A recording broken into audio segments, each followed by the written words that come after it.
The lesson. Oh yeah. Baker boy, What's up, Russ? nice to have you in the building. Oh, 100%. Thanks for having me, man. No doubt. Now, you've got a gig tonight. Yes, I do. Fat Controller. Mm-hmm. So tell us a little bit about the gig, because it's not actually part of a national tour, is it? No, but there's gonna be a lot of amazing acts as well.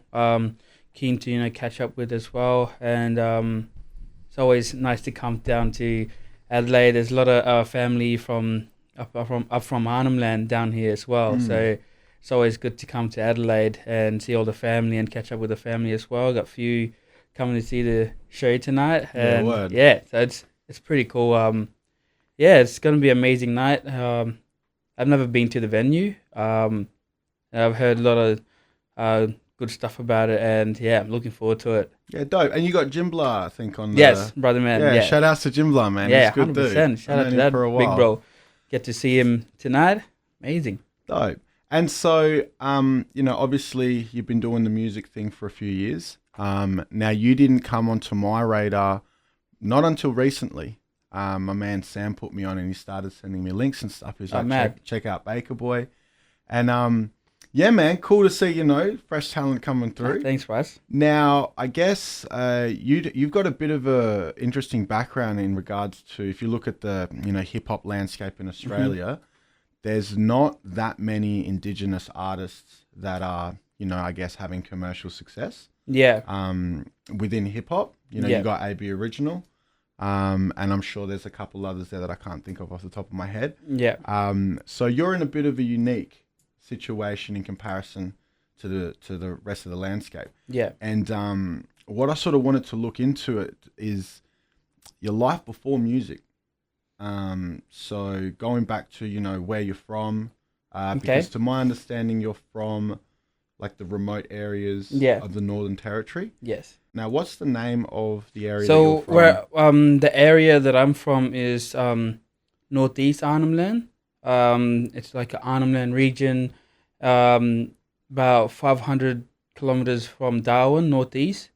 There's like a lot of communities there, remote communities, and where I'm from is an island, and only probably like sometimes there's like only 800 to 900 people living on the island and stuff. It's so small. Everyone knows where everyone stays and stuff, and it's a beautiful place. And I mean, like, the people that don't actually go out and see, it's not hard. It's really not.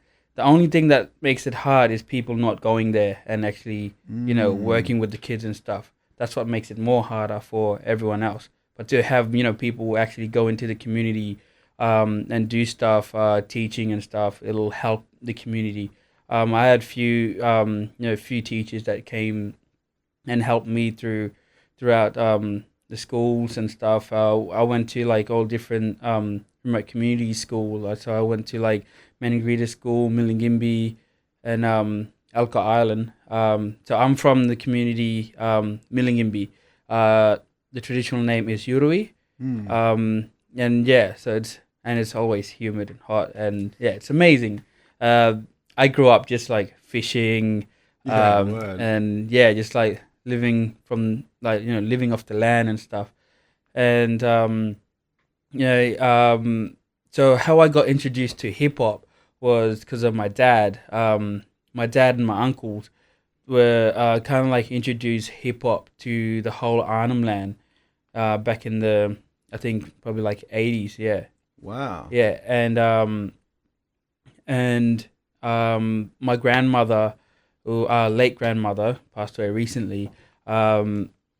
She came back from LA, I think it was, and she brought back like VCR, a lot of cassettes of like a lot of mixtapes from LL Cool J, Grandmaster Flash and stuff, and all these records as well. And and she showed like a lot of footage from my grandfather, taking footage of like people doing street dance and stuff, so break dancing in the streets and stuff, on the cardboard boxes and stuff. And also like they had introduced Fred Astaire as well, showing Fred Astaire and stuff. And then my dad kind of like looked at all that and just like, wow, this is really cool, and then started like doing a lot of dance.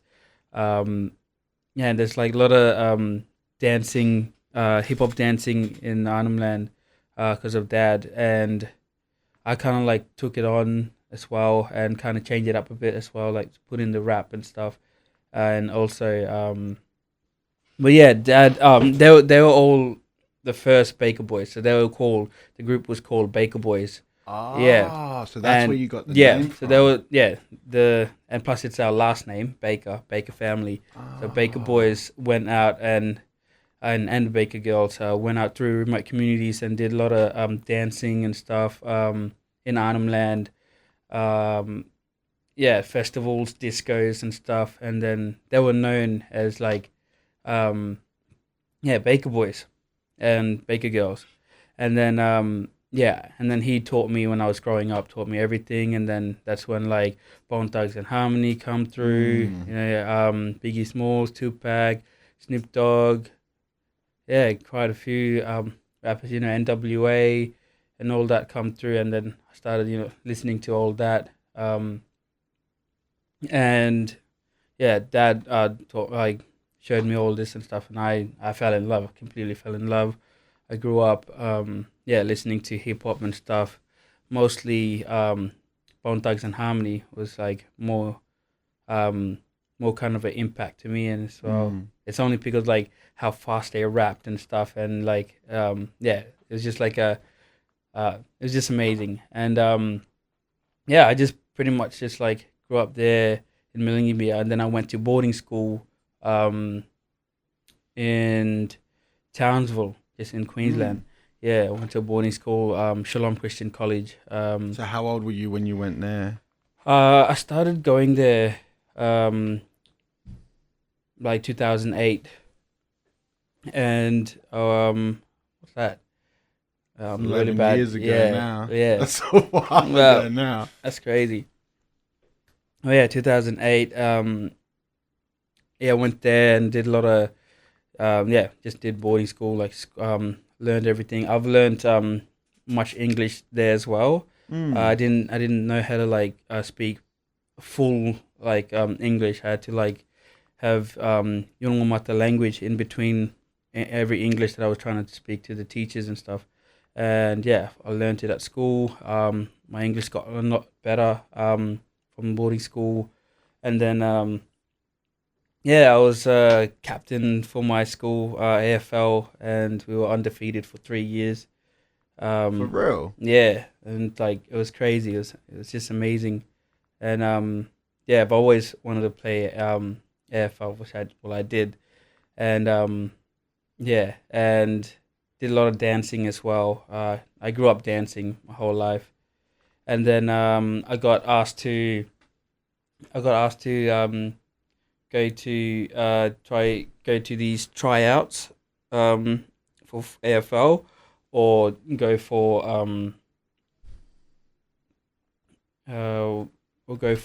what's that thing? Like a performing arts school.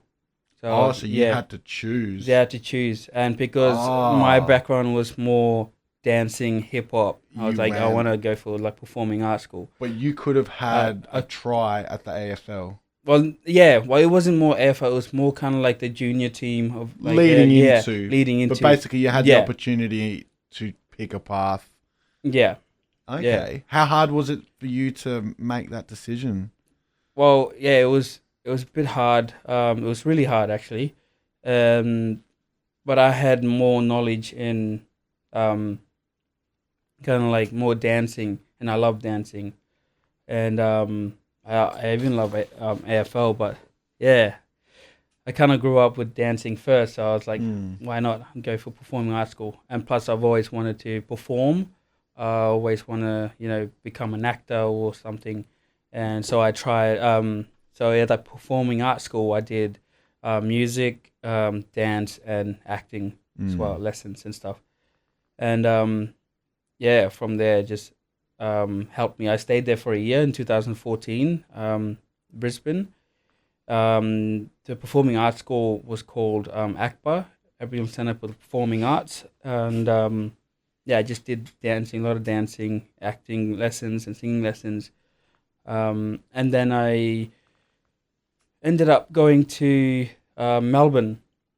Ended up going to Melbourne for the got a company, Indigenous Hip Hop Projects, asked me to join in. But I had to move down to Melbourne because that's where the work based. yeah. Yeah. So I had to move down to Melbourne. I was so scared. I didn't know. Like I was just, I didn't know how to catch a train. I didn't know how to catch any tram or anything. I was so scared. As soon as I got there, my first job I had to I had to miss out. I literally called my boss and said, like, I was acting sick. I was like, I can't do it. I'm really sick. I was shitting myself. So scared. Excuse me for the language. I was so scared because I walked to the train station, standing there, looking at the ticketing thing, and I was just like, I'm just gonna walk back to the apartment and just stay back there. And so I did, and it's just like, damn, it's crazy.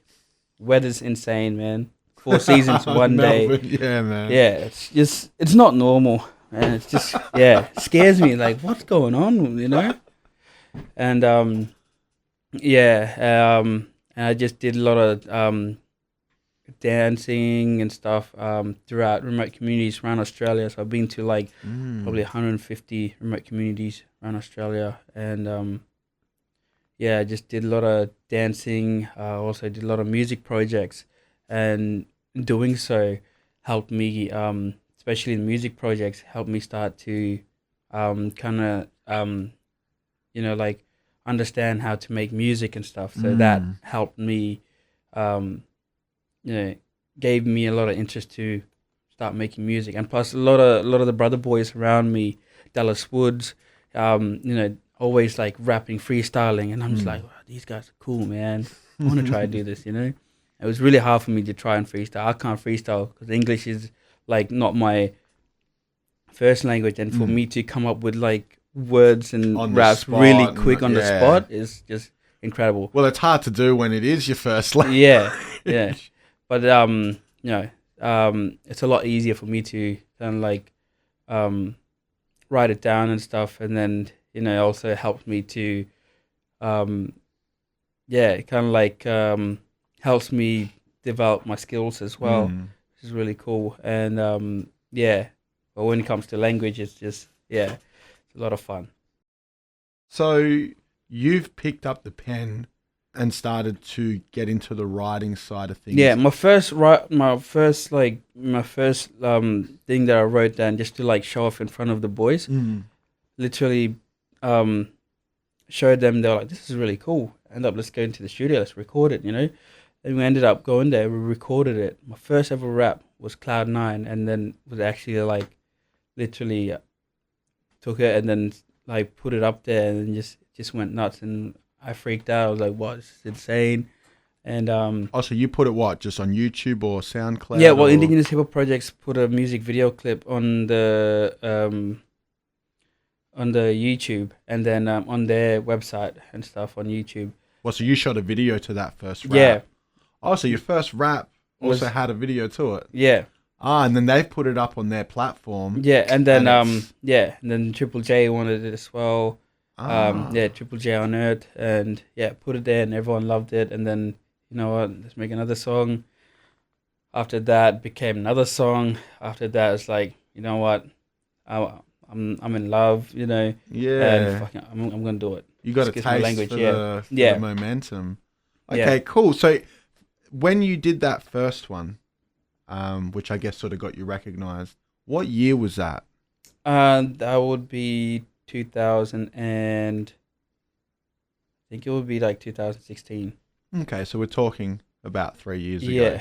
Now, because the other thing that was really interesting when I was doing my research and checking your music is your songs have English as well as your native tongue. Yeah. Now, when you wrote your first rap, is that how you wrote it? Was it, some English, some native tongue? Yeah, or I was going back and forth with the language and English. And did you do that because you wanted to be unique, or because it was easier for you to write? It was that easier way? for me to it was Yeah. easier for me to write, and also I think 2016 was I think it was 2016 or 2017. It was to keep language strong for the NAIDOC team.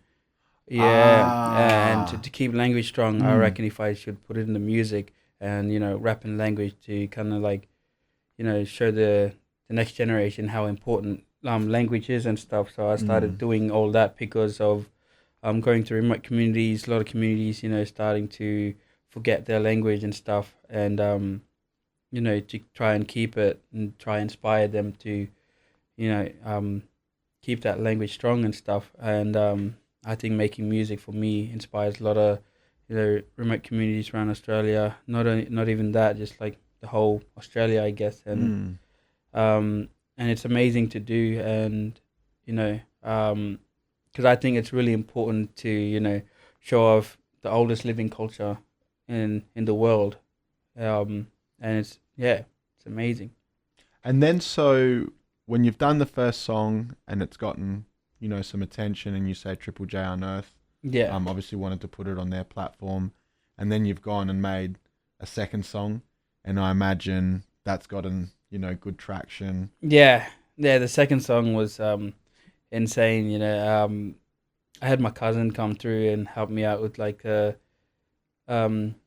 help me out with the chorus and stuff, because he has an amazing voice. My kutara Yirmal Marika, he's who sings the chorus in Mariuna, and I had so much fun that the whole 2 days. It was just like vibe in the room. It's just insane. It's just like so much fun. It's crazy, and and from that, and then we released it, and everyone fell in love with it. Yeah. So when you put that second song out, because obviously when you did the first one, you weren't really aspiring to be a musician, I guess. Yeah. You kind of just did it as part of what you were doing. Yeah. And then you've realized that people like it, so you've gone again. Now, when you've done it the second time, how did you put that song out? Was that independently on YouTube, or? Yeah, that was independently. And just a lot of help from Triple J and Triple J Unearthed, and it was pretty cool to kind of like get it out there, and then everyone just like frothing over it, and it's just it's amazing. And then it's been a really good ride. And then from that, I just want to keep making music and stuff. In the grind at the moment. Got album nearly done. Gonna be releasing it like end of next year. It's gonna be really, really cool. And you just dropped a single like a week ago. Yes, I did. And it's with a young lady from New Zealand. Yeah, Jess B. So tell us a little bit about that collaboration, how that's come about. It was amazing. Universal Island Records. One of the guys helped me out. Got reached out to Jess B to have her come through and put a fire bars in there, and it's amazing, and it's always awesome. And like Jerome is the producer. It was it's always like really, really cool working with him and stuff, and working on that track was just a lot of excitement as well, a lot of exciting bits and stuff, and it's so much fun. Dope beat, man. Like it's a cool track. Like it had me going within the first 10 seconds. I was like, man, it's different. Yeah. And I was like, this is dope. So is that a song that will be on the album, I imagine, when it drops? Yeah. Cool. And then is that like a bit of a reflection of what the whole album's like? Is it that kind of vibe all the way through, or? Well, it's going to be like more kind of, something like that, hype. But I also want to show my emotions, I would say. I just want to show people that I have feelings, because they might see me as Baker Boy as, positive, always happy, always dancing and stuff. Yeah. And I also want to tell them a little, I don't know, The other love side. stories, Yeah, the other- all yeah. that stuff. Yeah, absolutely. My dad always says like everyone especially the kids think that I'm a superhero, and they've most of the kids would like say like I'm the next baker boy and stuff, and it also helped with inspired them to do like amazing things, and it also like helped them, gave huge impact to like how it's really like possible to go out there and, And do achieve yeah. achieve your goals and dreams and stuff. And I guess that I'm going back home pretty soon, in the next 2 weeks, and then I want to see the reaction of the kids. It's been a while, going back home, so I want to see what the kids are gonna be saying to me. They're gonna be hanging out. I mean, last time we went there, the kids were early in the morning, right at the front door, knocking, "Baker boy, come out, let's go." I was like, man, I just want to sleep, And woke up, went to the school, hang out with the kids and stuff, did a like inspirational talk and stuff, and yeah, it was just amazing. And then I did a live performance with a couple of the bands as well that was there, and it was really cool. And it just gave huge impact with the kids and stuff. And is that sort of one of the, the things that you love the most about what you're doing at the moment? Yes, and for me, I like to go out and like work with kids as well, like community schools everywhere. It's just who I am, I guess. Because you were doing that before. Yeah, before, and for me to like do something like that, it's always, and also because my songs actually like the kids can actually listen to it as well. Because it's a lot of amazing messages, good messages for the kids also, and because I think it's really important to kind of like educate the next generation through music as well, and tell the stories, and teach about culture, and pretty much all that. And then, so if you're influencing, the generation underneath you, who were some of your influences? Obviously, with the exception of your family, the original Baker Boys. Obviously, that's been huge. Yeah. I guess I mean more so in the hip hop scheme, and possibly even to be more precise, Australian. Has there been many influences that made you want to pick up a pen and write? When I was a kid, I did a dance at like a concert. There was like a competition, a dancing competition, and I came second place with my cousin, and my cousin got a DVD and a TV, and I got a little MP3 player, and the MP3 player had like so many hip hop songs in it as well. It's really cool, and I was listening, going through it, and then this one track, I think it was Technology, by 50 Cent. That's the one with Justin Timberlake. Yeah, that was a big commercial hit. That track really wow. Yeah, really hit me there, and I was just like laying down, listening to that track with my eyes closed and just picturing myself on stage and dancing and stuff, and and just like also like picturing myself rapping or something, and and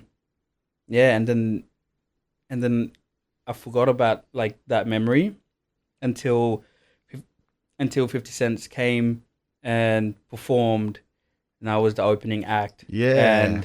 And I was just hanging out there, and then the song came up while he was performing, and then it hit me, and I was just like, whoa. I got like chills, just like, I got so scared, and I was like, what? I remember this when I was a kid. And it was just amazing. And and and then from there, and now like I listen to a lot of like I've started you know, trying to slowly studying more hip hop and more like rappers and stuff. So I found out about Nas, you know. Nas is dope. Yeah, Nas is insane, man. As soon as I found out, I was like, whoa. So I've been listening to a lot of Nas. That guy's monster. Yeah, he's one of the Yeah, best. yeah. He'd be my top 5, I reckon. Yeah. all day. Yeah, and then yeah, like yeah, there's a lot of like, you know, a lot of rappers that are out there. It's just like crazy, like lyrically and flow as well. And for me to kind of like you know, listen to all that and stuff inspires me to like come up with raps, the way you tell your stories and all that. And yeah, it's pretty amazing, man. And did you get a chance to meet 50 when you opened for him? Yes, or? I did. Got a photo with him as well. Yeah, word. How was that experience? I was so nervous. I was just shaking. I was like, I was just blown away. I was like, man, this is the guy who got shot and is still walking, man. And yeah, and he's just like amazing person, man. Like when I shook his hand and all he had was just really nice, warm voice with just courage, like encouragement and stuff. And I was just like, wow, man, like I was so blessed and honored to actually meet him, because he had nothing but good words coming out of his mouth, and just made me you know, it inspired me more and gave me more to kind of like go out and go back into the grind and keep working and stuff. And yeah, thanks to him, like I'm keep doing this and stuff, and also like everyone as well. Yeah, it's just been a crazy ride. That's a crazy support slot, man. 50's like, Yeah. you can't really warm up for much bigger than that. That's about Yeah, as big it was as amazing. I had like because I was the opening act, but the main support was AB Originals and then 50 Cent. Yeah, so it was just like amazing lineup. I had to go hang out with AB Originals as well, and yeah, it was just amazing. Going back to AB's, were you were you aware of their music before you started rapping, or like did they have any sort of influence yes, on you? I had I did a I didn't think they put it in there, but I did a dance video for Briggs as well. But I didn't think they put it in there. And yeah, I saw Briggs at this festival. I forgot what festival it was, and yeah, he performed in Footscray, the Creek, and it's like a museum. I don't know what it is. I think it was like a theater there, and he performed there. It's the first time I saw him, and I was like, oh, this guy's cool, man. And I heard his songs and like on the radio, and downloaded on my phone, iTunes and stuff. And yeah, it was just amazing. And Yeah, they're dope, man. that like, yeah, mad, you know, all the brothers out there, you know, on the grind and stuff, and you know, trying to make changes and stuff. So that really inspired me and stuff as well. How did you feel about this? I think the lead single of that album was January 26th. How did you feel about, you know, that song and all the conversation that it generated? The whole thing, because I'm not so much like a political man, but that track was pretty dope. Well, from just from an audio perspective, like just for a moment, forget the message behind it. It just had dope. Yeah, you know? And then when you listen to it, the message is very, very strong. It is. It's, you know, like we need someone out there to be saying all that stuff as well. Just not only to like, you know, we're not only like telling them to like, you know, get lost or something. It's just like, you know, just learn, just, you know, be nice, you know, just, I guess, recognize, and to have, you know, brother man like Briggs out there doing that, it's amazing. Yeah. And then, so do you feel that they should change the date personally? Me, I just like, because I don't know what actual date is or whatever, and I grew up in, you know, I grew up in a community where I didn't even know all this exists and stuff. Yeah, you know, like, yeah, all that nonsense and stuff. And then come down to and then experience it, and I start questioning myself and stuff. Yeah, wow. Yeah, and then so You're I also start, sort of learning about yeah. all So that. I'm like still learning about all that stuff as well. I mean, I learned much as in boarding school. In Townsville, I learned heaps and stuff, and yeah, it's just insane. Now, interestingly enough, I think 2017, you made the Triple J Hottest 100. Yes. And correct me if I'm wrong, but I think you got the 17 slot. Yes, I did. And AV Original got the 16 slot. Yeah. It's amazing. Beautiful. Pretty good. Really Beautiful. cool. So that's right. I got that shit right. Yeah, I think so. Yes. Yeah. Because I remember it was 17th. Yeah. Now, you know, to get on Triple J is a big accomplishment. It is. Yeah. I guess first of all, what sort of impact do you think Triple J has had for your career to this point? And then, how did it feel when you made the Hottest 100? And like, do you get a phone call and they're like, you're in nominations or? Yeah, I have like I have interviews. And I'm thinking I'm just going into like a normal interview and stuff, but they come in and they say you have been nominated for the. I'm just going, oh, what the hell? It's crazy, you know? And yeah, to be like nominated and to be 17th, the Hottest 100, is pretty amazing. You know, I get to be on the CD. Yeah, man, it's gonna be so cool because I've seen like something like that. Like I think it was like So Fresh or something. And that beyond Triple J Hottest 100, so it's really cool.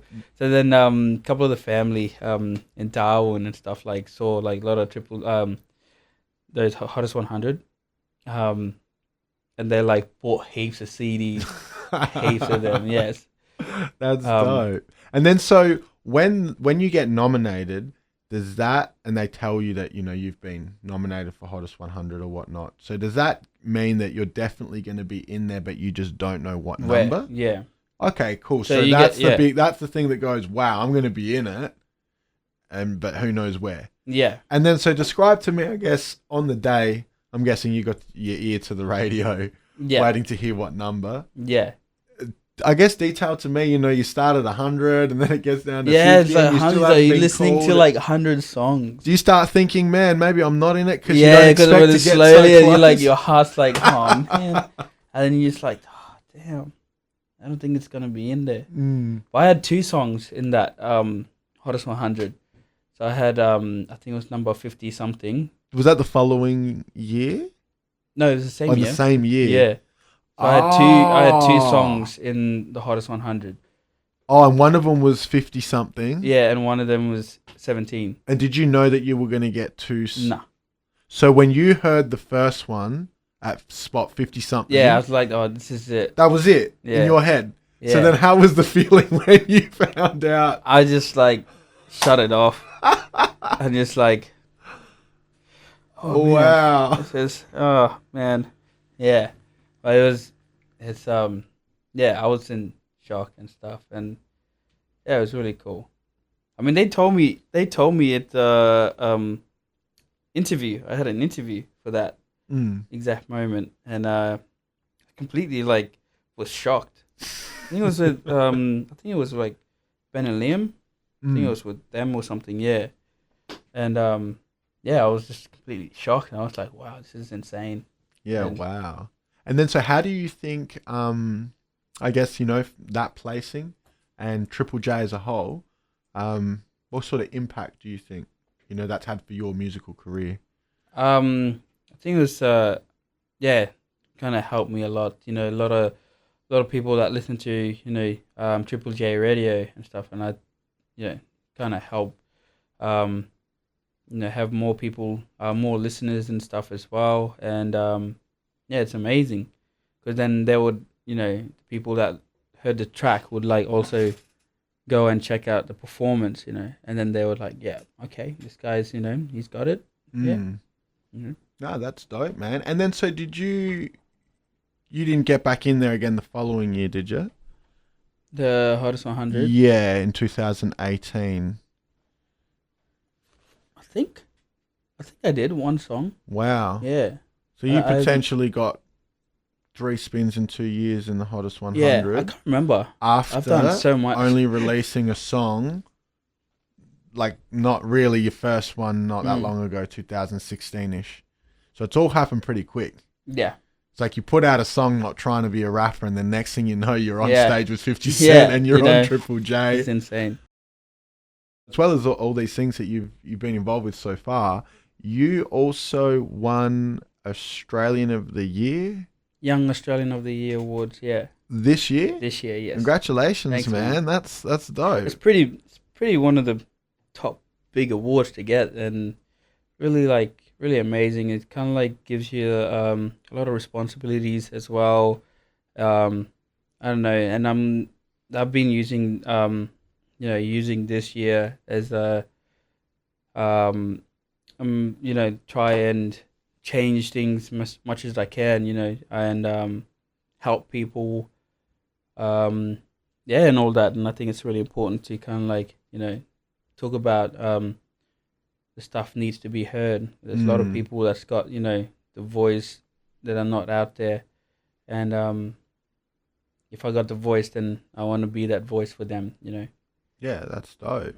And then, so did you have to, like, how does that sort of happen? Like, do you apply for it, or they just randomly I think they reach out to you? Yeah, or? I think they like look at people for quite a while, and then they like I think some people would like check this guy out.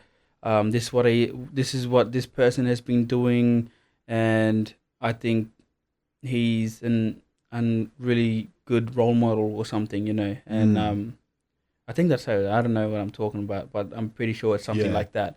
And And you'd have to be under like what, 25? I'm guessing, like there'd be an age bracket. Yeah, for the Young Australian of the Year, and and I think it also comes in with votes or something as well, and which is really important, I guess. And when I got named the Young Australian of the Year awards, I freaked out. I just danced, and I was just like, yeah, okay.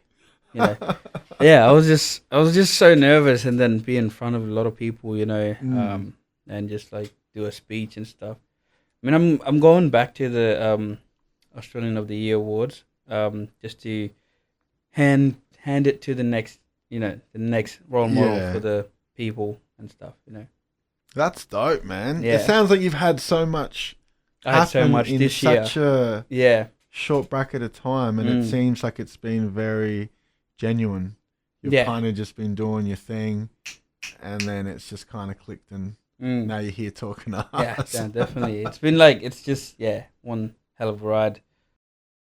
I guess in terms of future projects and stuff like that, outside of the album, is there anything that you're looking into? Like, it could be collaborations, it could be television, it could be it's I want to do acting as well, if that's outside of music, and definitely want to do some acting. I did a couple of acting. I did Nightingale, which is a Tasmanian-based movie, and it's pretty epic, crazy, but so good. And I've done like this new one, the history of Ned Kelly. The Kelly Gang. Yeah, so I did part in that. It's on Stan. It's gonna be coming out. Wow, so you're on these. Yeah. Shit, you're like on every elite platform that's going on at the moment. So I wanna that's dope. Also do acting as well. So how did those your involvement in those projects come about?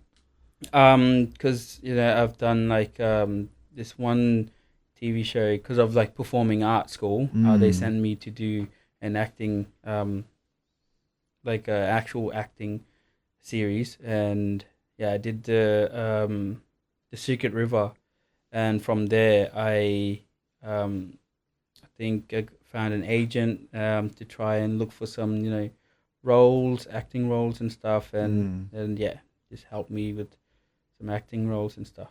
Just Yeah, wow. really good. Yeah. Shit, man. That's dope. Yeah, it's really cool. You must have to sometimes just sort of like humble yourself a bit and just stay chill because it's all happening so fast. Yeah, it is. When we're talking about where you grew up, you mentioned how you grew up living off the land. Yeah. I guess, can you go into a bit more detail about that? I mean, you mentioned fishing. Yeah. Well, like mostly it's just fishing. Me and my little brother used to just like wake up 6 o'clock in the morning. We'd get our bags, hand lines, spear, go for a walk. And I think it's like a 1.5K walk or something like that, close enough. And and it's just like we go out and there's like a dragging net already like in the bushes hiding just in so we can go out and put it out there. So we do that, we put it out there, and then we just wait all day. So we just go through mangroves, grab some, get some crabs, mud crabs, mud mussels, and all that while we wait, and eat that while we wait for the fish. We'll also go get some stingrays and stuff. And we got some heaps of fish and stuff, and then put in like a old grey mail bag, put heaps of fish, crabs, everything in there, and then put it on the wheelbarrow, and then just like go back to the community. And and all the family like cheered and stuff. It was so funny. It's like, good hunters, we got good hunters, and that's awesome. Yeah, and it was just amazing. And like me and my little brother, we felt like we were boss, like we're so cool, we bring in food, and everyone came in and like looked at the food, grabbed all the food. Damn. Talking about it and just making me think, man. And so I guess that's just the way that the community if you every night I go for a walk to like the barge landing, and you would see a lot of torch in the water, and there's people like night fishing with like spear and stuff as well, and people just sitting there with the lines and stuff, and it's just. How difficult is it, like catching a fish by trying to spear it? Everyone's just really good at it. Yeah. Like, I imagine people do it all the time. You get good at it after a while. Yeah, they're like. I imagine you throw it. Yeah. Do you remember your first time going out hunting? Yes, I do. How was that? Was that like difficult? I nearly got pulled in by I don't know what it was, but I had a line and some big fish took it and and I just went flying. Wow. Yeah. I was like flying on the sand. I was like, I was like screaming out to my dad. Dad grabs it and just pulls in this big stingray. And they're so hard to fight, stingrays. Yeah. And I was just like, wow, this is so scary. Yeah. And then so how how easy or difficult was it transitioning from, I guess, your traditional sort of lifestyle to, when you've gone to boarding school and then, you're here, is a bit of a change, obviously. Yeah, it was, quite a big change, but I got used to it because on holiday, like school holidays, we would go back to the community and stuff and then kept going. So you always stayed in touch and you've always had that. Yeah, and I had like all the cousins as well was going to the same boarding school, so I had all the family as well at boarding school. So it was kind of like otherwise I would have been homesick. My first day going there, I would have probably said, nah, I'm leaving straight next week back. Straight away, because you had a bit of crew family there. And I was like, cool, hanging out with all my the cousins that you're like always hanging out with, just going to the same boarding school, nothing can go wrong. But as soon as when I went to performing arts school, it was just a whole different, because it was just by myself. I didn't know anyone. First 2 days, I literally cried and called my auntie, and she said, "No, just stay there just for 1 month and see what happens. And if it's still like bad, we'll book you a flight and you can come back." So I stayed for 1 month. 1 month later, they called me. I was like, "What are you talking about?" So shout outs to your auntie. Yeah. My auntie. If it wasn't for that advice, you might not even be here right now. 100%. Wow, that's Yeah. dope. That's dope. And then also you mentioned, I think when we were talking about your heritage, that it's like one of the oldest cultures. Well, in I think it's like in Australia, it's probably like one of the oldest living culture on the planet. Wow. I think it's for a fact that everyone I've seen it on the internet. I think on the news as well. They said it and stuff. And yeah, it's like in Australia, the oldest living culture in the world. That's crazy. Yeah, it's pretty insane. No shit. And so how do you pronounce first of all the area that you're from? How do I pronounce Northeast Arnhem Land. Northeast Arnhem Land? Yeah. But then it would have its indigenous name? Or No, Northeast Arnhem Land is like the whole region. Okay. Yep. But then Within where that I'm from, region, there's got, like different communities, but I'm in one of the communities, the island. It's Millingimby is I think the English name, and Yurui is the traditional name. Yeah. Okay. And then you guys have your own language, your own dialect. So in the Arnhem Land region, there's different languages as well. In the West Arnhem as well, but in Arnhem Land, in Northeast Arnhem Land, they have one language, but in that one language, there's 15 different dialects in there. So but the most common one that's spoken is Jambarapuingo. It's the most spoken. Okay. But Yulngomata is the language. Yulngomata, yes. Okay, so then you got a language, but then within it you've got like multiple different dialects. So they're like different versions of that one language. Yeah. So then does that mean that people speak different dialects? Yeah, but everyone can understand what everyone's saying. Yeah, wow. Yeah. That's so different to English. It's pretty crazy.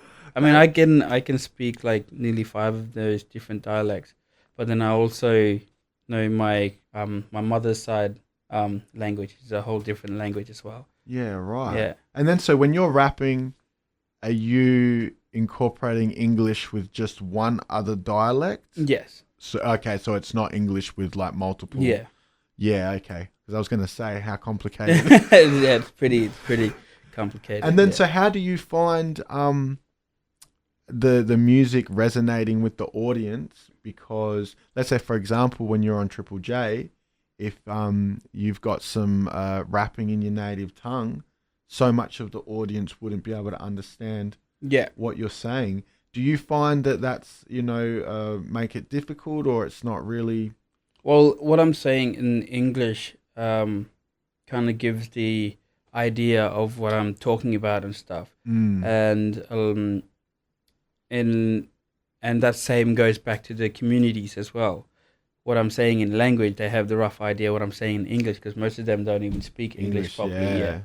When you're making your music, do you have songs that are either just English or just your native tongue, or all songs have? All songs have, I think, mix. And some of them would have like less language, more English. Some of them would have just English. Some of them, more language than English. But yeah, it's always like mixing and stuff. The lesson. 27. Oh, yeah.